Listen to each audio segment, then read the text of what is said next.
Hello, guys. Hope you're doing well. This is TJ, and you are listening to Beyond the Ring podcast. And welcome to my review of this week's NWA Powerrr. This week's show was a good show. There was good wrestling, which had implications in the future of shows and for the championship. And like last week, we didn't have main event. We have the Camille's coronation ceremony. That was the main event that they told, and we're just giving flowers. Nothing. So Genocide came up, and Genocide had the interference. I mean, not much was interesting there. So that was a recap here, and first we got out was Trevor Murdoch, and he was being interviewed by Kyle Davis, and this was a change from the character of Trevor Murdoch because I just wanted to have an explanation how it would be, because he didn't lost, or he didn't this was he just was robbed off from this NWA Championship picture, because this wasn't the way that they should have done in the pay-per-view. Actually, the fans would have paid to see the Trevor Murdoch winning, but it was not. So certainly, this was a very good explanation, and he has the fire as well. He said that Murdoch, he's agree, and he's about to failing to beat Nick Aldis, and but his wife actually pointed out that as he had already beat Aldis, and even with Aldis' own finishing goal, if you watch that match, so he actually had that elbow drop, and ref didn't count it. He just had the disqualification due to Nick Aldis attacking him. So Murdoch said he was just getting started at the end and wouldn't stop until he wins the NWA Championship. This was a good promo, good fiery promo, babyface promo from Trevor Murdoch. So I hope to see, and that's a good explanation. I hope to see Trevor Murdoch versus Nick Aldis again, and this time I want some no disqualification kind of thing, because or kind of no interference kind of thing. From anyone, so kind of banned from ringside. Though good promo, good promo there. So then we get to May Valentine being actually interviewing Tyrus and Austin Idol, and they spoke about how Tyrus could beat anyone and finally has an NWA TV title match.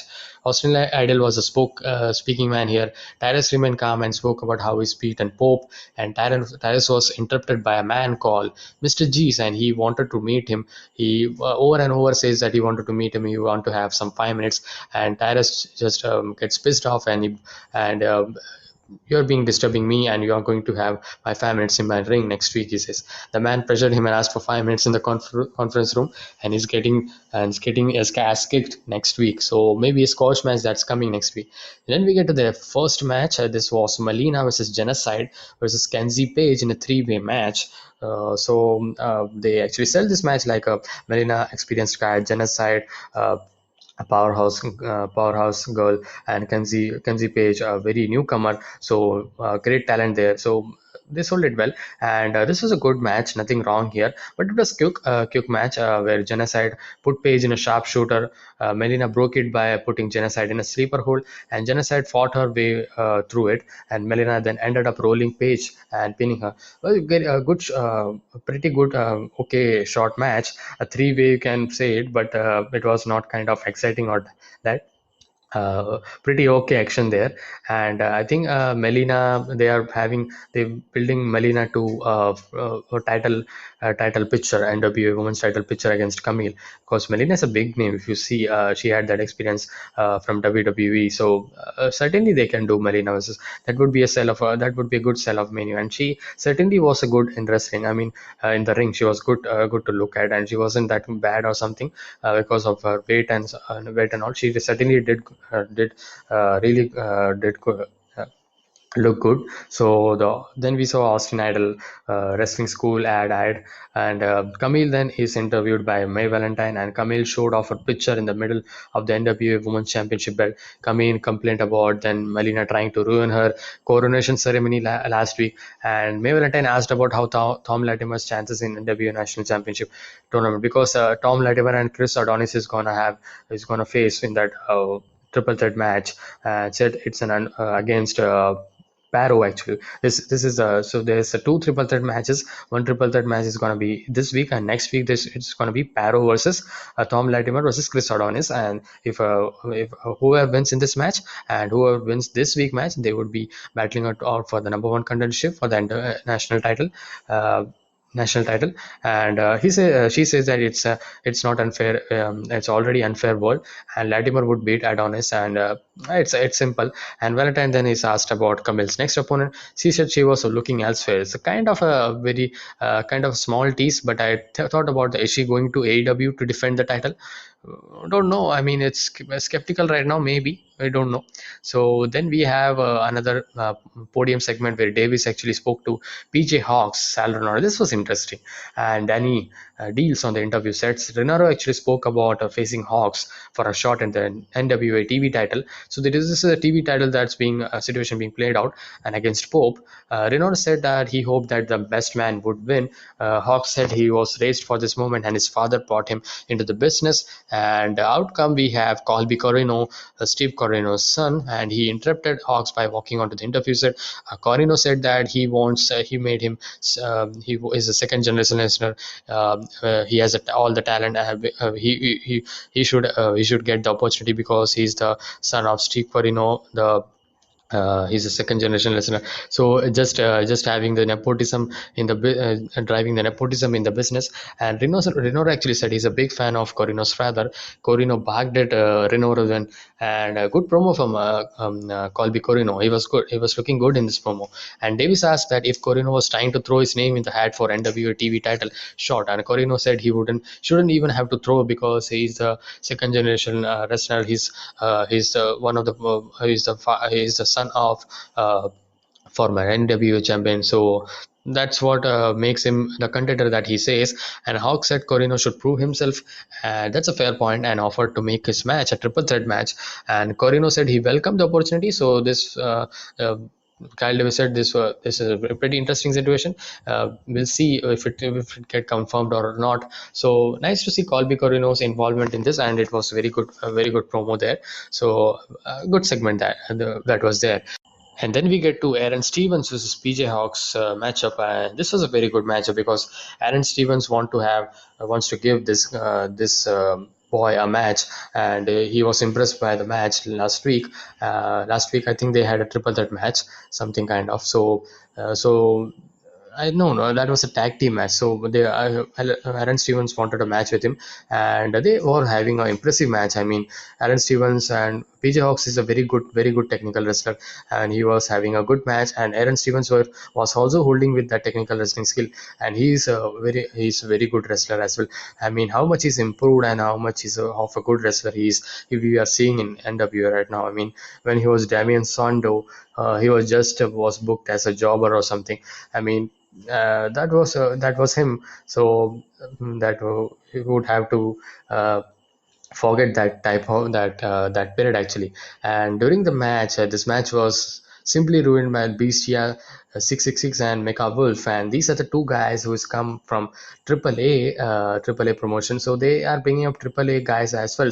So these are the two guys only from AAA, and they attack both men for a no contest finish, and they looked good, and they actually cut a promo after that. They cut a promo, and Luke Hawks, his father, PJ Hawks' father, ran out and tried to save his son, but Wolf held up Luke. Then Beastia leaped out from the rope and hit a backstabber on Luke on the way down. And Beastia and Wolf actually joined Davis on the interview set, and Beastia said they didn't. They want to the long story short, they want to come at the NWA tag titles that's being led by Aaron Stevens and JR Credos.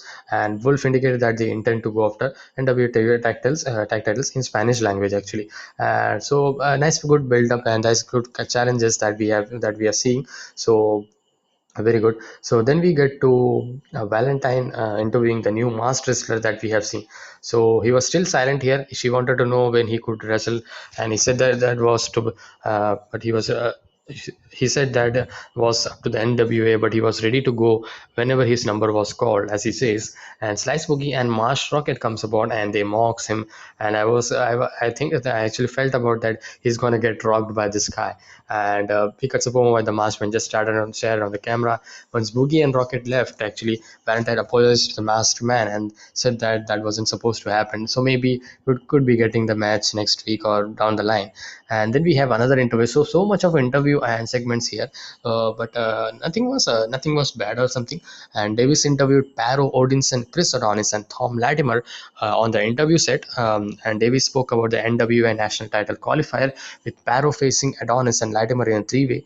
Davis said it seemed unfair because it was essentially a handicap match. He says Adonis and Latimer took turns talking. Paro said he doesn't like to talk, he just wants to punch people in the face, as he says. So these three guys are going to face for the NWA national title qualifier next week. So we know that Tom Latimer actually, Chris O'Donnell is actually relinquished kind of his title for to have that opportunity to have the place in the that 30 that for I think 15-man battle royal that they had to count the number one contender for the NWA National Championship, sorry, NWA Heavyweight Championship, World Heavyweight Championship. So this was the scenario. Paro said lastly that NWA led strictly business runs at their own pace, and he will win the NWA National Championship, as they says. And Latimer pointed out that Adonis never lost and title and implied that the belt would stay with the strictly business family if Adonis were to pin him. And Paro said he would be respecting to both men.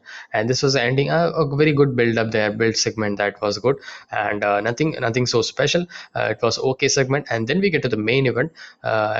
Fred Rosser versus JTG versus El Rudo in a three-way qualifier for the match that will determine the new NWA national champion. So this match wasn't advertised. I mean, they don't advertise matches for next week or something. They just tease these matches would be happening next week or something, but they don't have a clear cut kind of a graphic or something that's this is gonna be next week or something.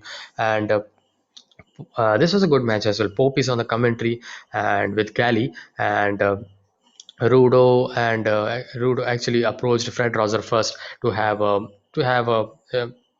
friendship to attack JTG, and then he asked JTG, and finally Fred Rosser and JTG actually attacked. They had the relation, and they had the situation done, and they attack El Rudo, and that was good, and that was good beginning there. And this was a back and forth match. Rudo performed a brain buster on JTG, and JTG was impressive here. I mean, he was very good, and Rudo tossed Rosser to ringside. Rudo slapped JTG as well, who came back with a crucifix into a neck breaker, and crucifix into a neck breaker, and then scored the pin. This was the finish. So this was a very good main event. I mean, a good main event, you can say, not a very good level, but certainly a good main event. That was fun, and that was fun and solid. So solid match. So then we got JTG was interviewed by Davis, and JTG spoke about the California Gold Rush, and he came to the NWA for gold, and he said that once he becomes champion, everyone will know that God is good all the time. And this was the end of the show. It was very solid main event. I like this. Fred Rosers. I expected that Fred Roser would be winning, but he didn't won. So JTG had the momentum here. So El Rudo was also good here, and they all three performed really well. Really well. So that's the episode. This is the episode for NWA Powerrr. So this was a good episode, and some more layoff for future storyline and future shows. So that was good by NWA. Doing good by NWA, and they're just doing it right. So I will see you guys in the next one, and hope you like this video. Please put in the comment section below what are your thoughts on this show, if you have seen this show, and please put in the comment section below if you have any suggestions or something. And please do subscribe my channel, and there are many people who watches my content and don't subscribe, so please do subscribe and like my content, share it with your friends, and subscribe to my channel for more wrestling content like this. So I'll see you guys in the next one. Till then, stay energetic, and peace guys.